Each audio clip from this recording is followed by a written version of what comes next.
So over here you can see that I have some shapes right here, and if I were to go ahead and let's say for example take a shape and click and drag out the shape right here, nothing actually happens right here except for it actually getting snapped in.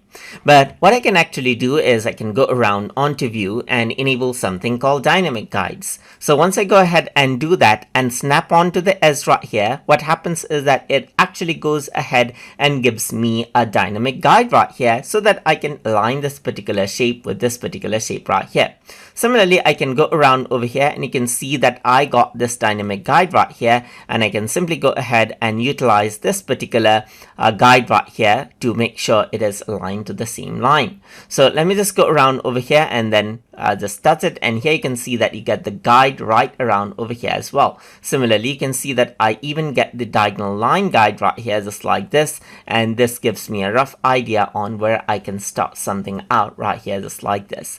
So if I were to go around and turn it off, then you don't get those guides anymore. So that is how you can go ahead and utilize the dynamic guides inside of Corel Draw. So hope you guys learned something as always.